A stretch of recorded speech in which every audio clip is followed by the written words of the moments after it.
자, 여러분 반갑습니다. 이번 시간은 범죄학 이론에 대해서 설명을 하도록 하겠습니다.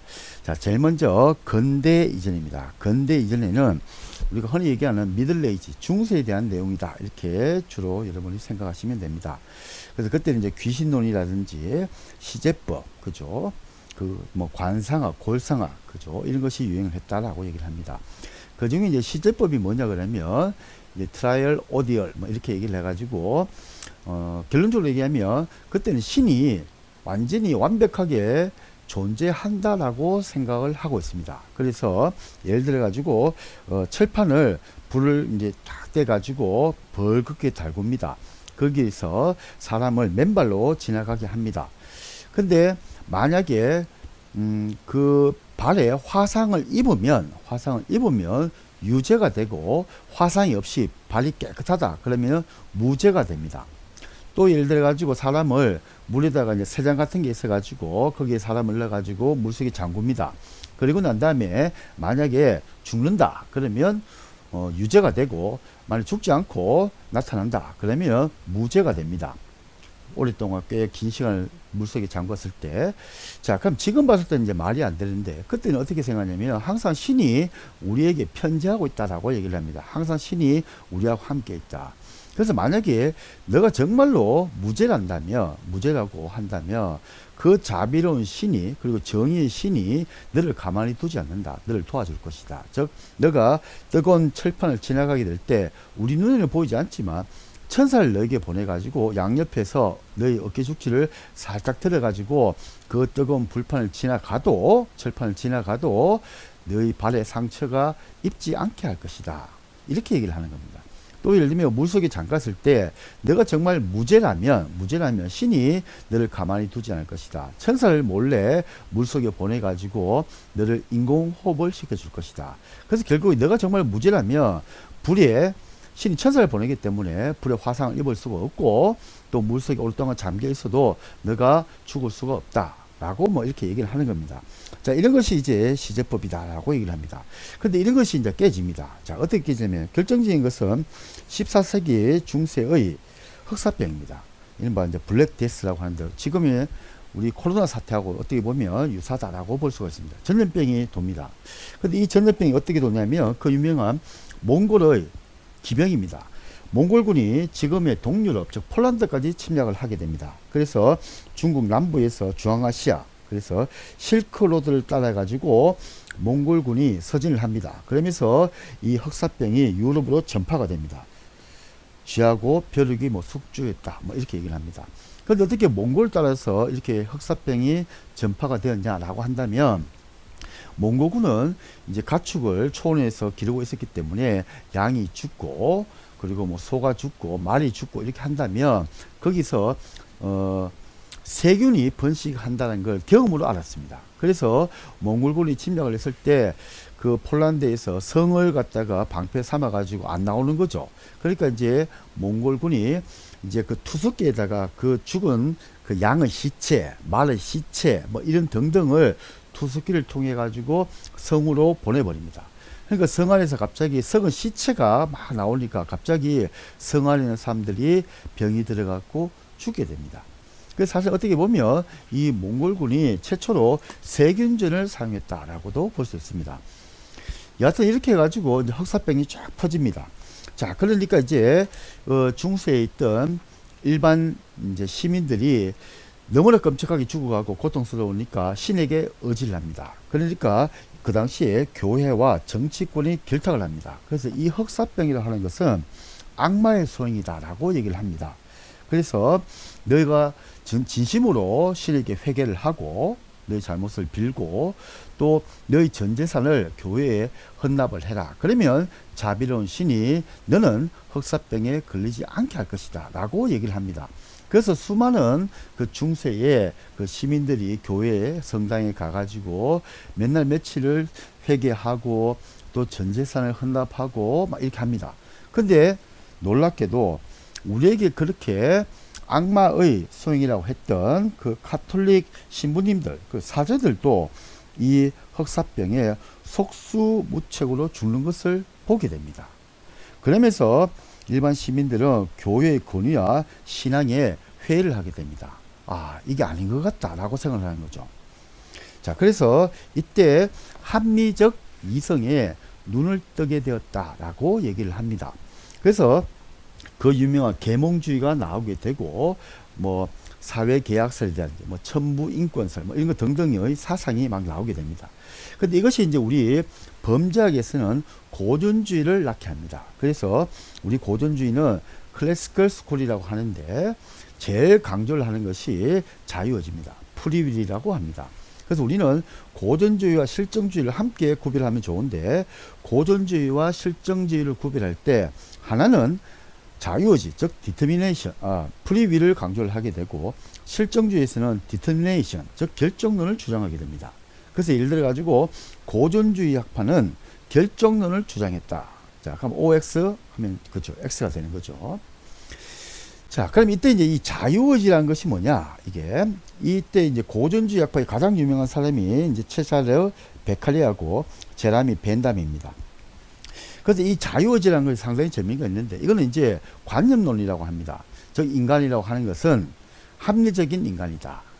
그래서 자유의지를 가지고 있다. 그래서 범죄를 했을 때의 이득이 크다면 범죄를 할 것이고, 잡혔을 때의 손해가 크다면 범죄를 하지 않을 것이다. 왜냐? 합리적 인간이기 때문에.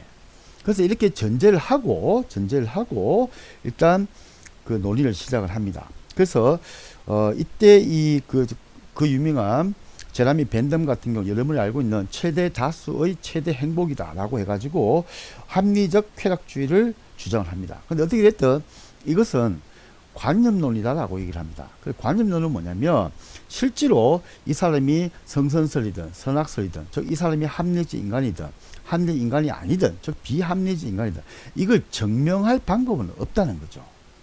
어떻게 한 명 한 명을 찾아가 가지고 성선설입니까 선악설입니까, 당신은 합리적 선택을 합니까, 합리적 인간입니까, 비합리적 인간입니까, 이런 걸 물어봐 가지고 과학적으로 증명할 방법은 없다는 거죠. 그래서 우리는 이런 걸 관념론이다라고 얘기를 합니다. 즉 한마디로 얘기하면 망고 네 생각이다라고 얘기를 하는 겁니다. 자, 이제 여기 반발해 가지고 이제 실정주의가 나오게 됩니다. 실정주의는 파지티비스트 스쿨이다라고 얘기를 하고 디터미네이션을 주장합니다. 결정론입니다. 그래서 이 디터미네이션, 결정론은 뭐냐면 한마디로 얘기하면 이미 범죄자는 정해져 있다는 겁니다. 고전주의에서는 범죄자는 정해져 있지 않습니다. 누구나가 잠재적인 범죄자다. 즉 범죄를 할 수 있는 기회와 조건이 주어지면 범죄를 하고, 그렇지 않으면 범죄를 하지 않을 것이다 라고 했는데, 실정주의는 놀랍게도 아니다. 이미 범죄자는 정해져 있다 라고 얘기를 합니다. 거기 이제 가장 대표적인 사람이 이탈리아의 외과 의사였던 롬브르조입니다. 이 롬브르조 같은 경우는 이탈리아의 외과 의사였기 때문에 수많은 범죄자를 부검을 합니다. 그래가지고 그 부검 결과를 보니까 범죄자, 끔찍한 살인범, 그죠? 사형을 당한 끔찍한 범죄자의 뇌를 한번 자기가 부검을 해보니까 놀랍게도 두개골에 천공, 즉 구멍이 있다는 겁니다. 그래서 그 구멍이 있다는 것은 뭐냐 그러면, 지금 이 범죄자들 같은 경우에 과거에 우리가 말하는 이제 원숭이가 있습니다. 그죠? 원숭이가. 근데 그 원숭이가 쉽게 말하면 뭐 오스트랄로피테쿠스가 있고, 그다음 네안데르탈이 있고, 그다음에 뭐 호모사피엔스가 있고, 그래서 지금의 현생 인류가 나오고, 이렇게 이제 진화를 쭉 거칩니다. 그죠? 일반적인 사람은. 근데 이 범죄자라고 하는 것은 그렇게 두개골에 천공이 있다는 것은 뭐냐면, 그 두개골의 구조가 마치 지금의 원숭이의 구조하고 비슷하다는 겁니다. 그래서 이 롬브르주는 격세유전, 애터비즘을 주장하게 되는데, 그 격세유전의 핵심은 뭐냐면 과거에 원숭이가 갖고 있던 그런 여러 가지 골성학적인 특징이 세대를 뛰어넘어 가지고, 즉 진화를 차근차근 하지 못하고 그 세대를 뛰어넘어 갑자기 현세에 등장했다는 겁니다. 그 사람이 누구냐? 범죄자다. 그래서 그 사람이 두개골은 어떠냐? 원시인. 원숭이하고 두개골이 비슷하다.